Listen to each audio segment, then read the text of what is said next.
Mortal Kombat 2. I've seen it, now we're going to talk about it. So, Mortal Kombat 2 is the sequel from Mortal Kombat 2021. I'm pretty sure I already have a review up for Mortal Kombat 2021. Want to know my thoughts on that? You can go ahead and take a look at that. All I'll say for now is I didn't like it. Does Mortal Kombat 2 fix the mistakes from the first movie? Does it take all my gripes and all my complaints about that first one, and does it fix them? Is the story a little tighter? And the answer is no. I'll say right now that Mortal Kombat 2 in a lot of ways is a worse movie than Mortal Kombat 2021 was. Hell, after seeing Mortal Kombat 2, I'm willing to say Mortal Kombat 1 was a better attempt. Mortal Kombat 2021 had better writing, better acting, better direction, definitely. That was one of the main problems I had with this movie. One of the first glaring problems I had was the writing. The writing is basic at best, and at worst there are just some bad lines in this movie. Mostly the writing, the actors' delivery of the lines. You know what they remind me of? They remind me of when you used to play with your action figures and you used to give them dialogue. It was never anything better than that. Some of the things that happened in this movie are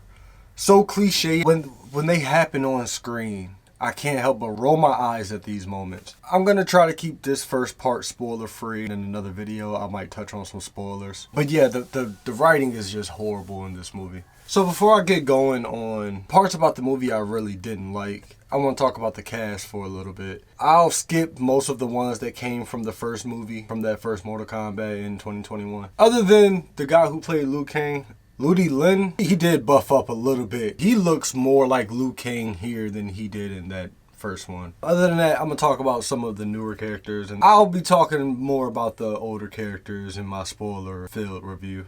Tati Gabrielle as Jade, she was fine. I remember there being some online bullshit like a year or so ago when she was cast. The actress did an okay job. Like I said, any problem I have with the dialogue itself, it's the writing. It's also the delivery, but they're delivering some basic ass bullshit, so I can only blame the actor so much for that. I thought she did a good job as Jade. Adeline Rudolph as Katana, I felt she did good. I will hold off. I don't want to go into the realm of spoilers, so I'll just say for now, I feel her performance in the movie was okay. Other than a couple of nitpicky moments I could have with the movie when it comes to fight choreography, for the most part, she felt like Katana in action and somewhat dialogue. There is one that I'm going to hold off until the end, and if you've seen any of my Mortal Kombat 2 trailer reviews or whatever, you probably know which one that is, but I'm going to hold off on that one till last.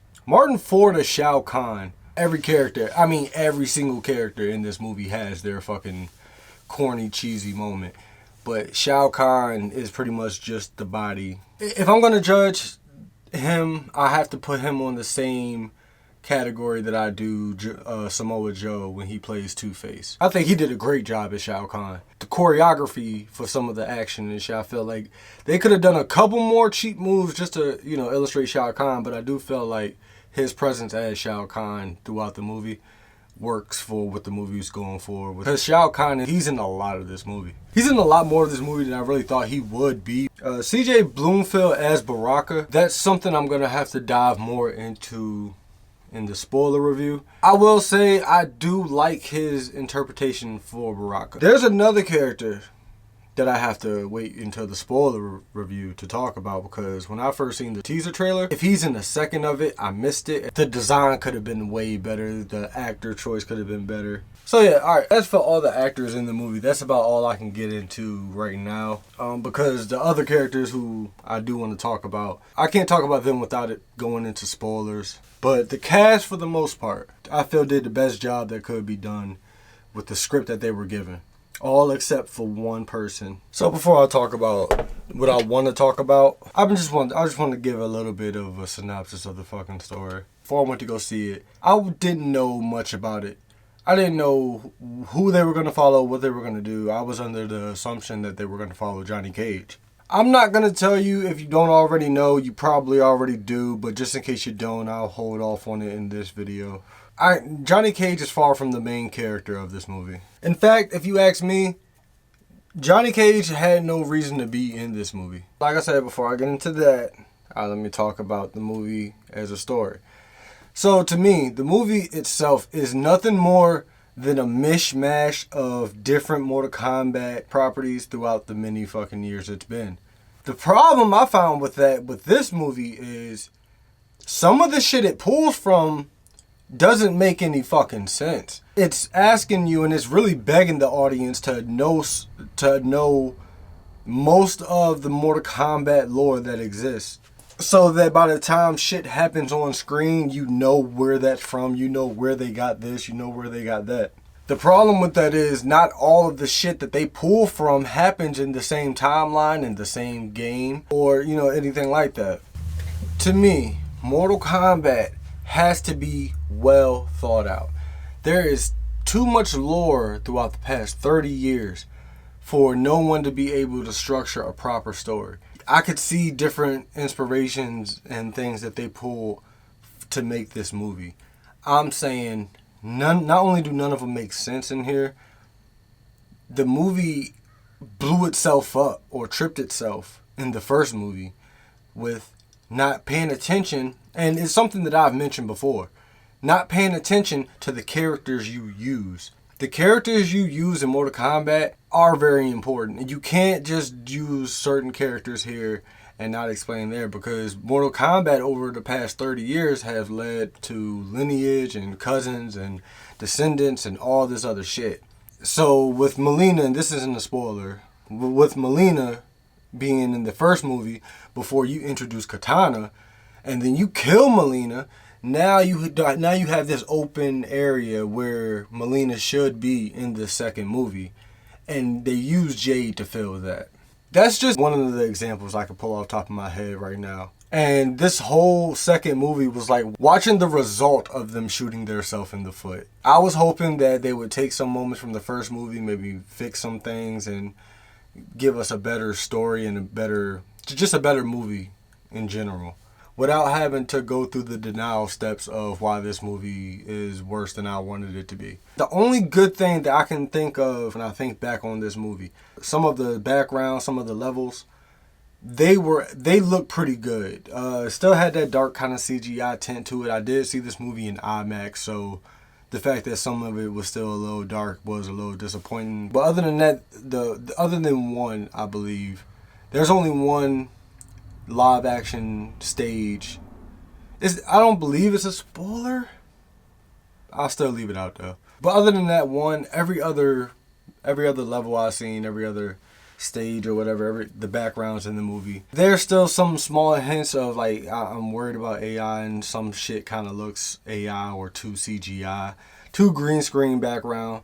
I can see where they stepped it up. But with a lot of that, there were also a bunch of unnecessary CGI moments. I felt effort was put on the special effects where it wasn't needed. I'll just say somebody sticks a knife in a wall and slides down the wall.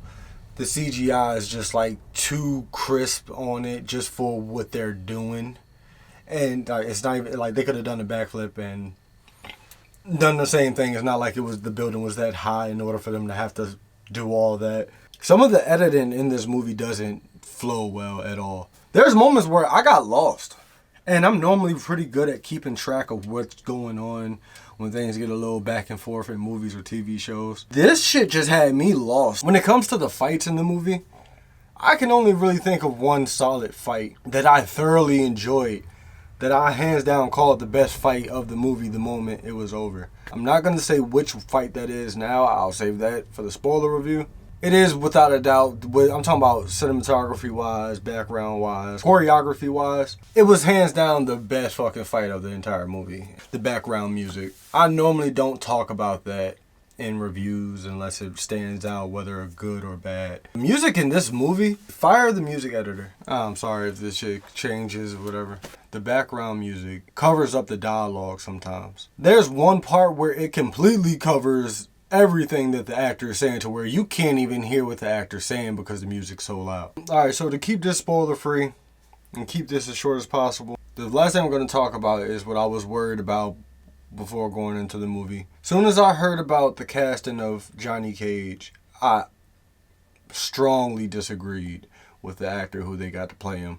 I said I love the actor. I'm a fan of work that they've done before, but there was nothing at all I seen about this actor that told me he would pull off a good Johnny Cage. In fact, I said this actor could play a way better Kano. The only problem was they already had a really good Kano. Maybe like Ranko or somebody like that, Havoc. He could play somebody like that.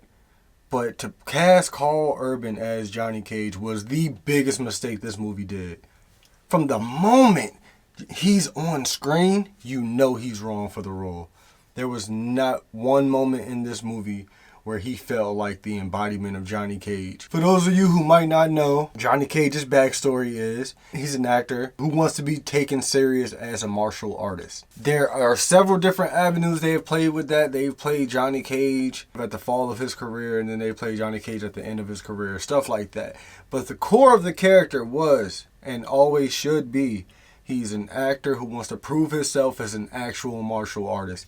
There's a part in this movie where the words that come out of Johnny Cage's mouth are, "I am not a fighter, I am an actor." And I kept waiting for something to switch, and it never did. And I just thought that was bogus. And it's not just that one bad decision that made me feel this way. From the way he's talking, I've heard Karl Urban do a fucking American accent before. It was not that bad. It wasn't bad at all, actually. I didn't know he was Australian or whatever he really is until like The Boys or some shit like that.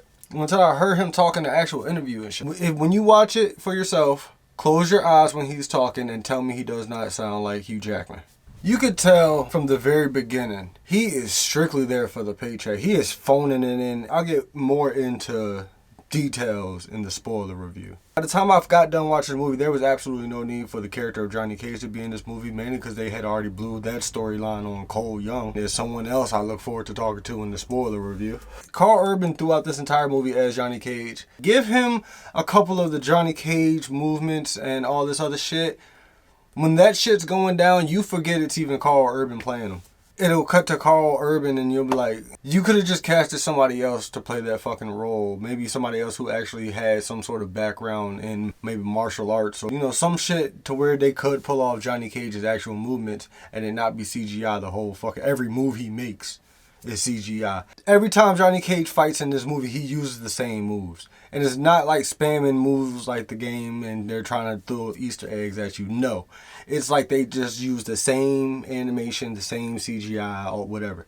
They use that same motion every single time he fucking fights. Karl Urban is not as bad as I thought he would be as Johnny Cage. He was a lot fucking worse than I thought he would be as Johnny Cage. Speaking of characters that had absolutely no purpose at all to be in this movie other than to put them in the fucking movie, Noob Saibot and Scorpion characters should not have been in this movie. They were shoehorned. Shoehorned harder even than he was in the fucking first movie. Because at least that first 15 minutes of that movie made sense. The tournament makes little to no sense, especially by the end. I hate that fucking cop-out shit. I can't talk about it here, but I will be fucking talking about that more in the spoiler. The movie was worse than I thought it would be. It looks better.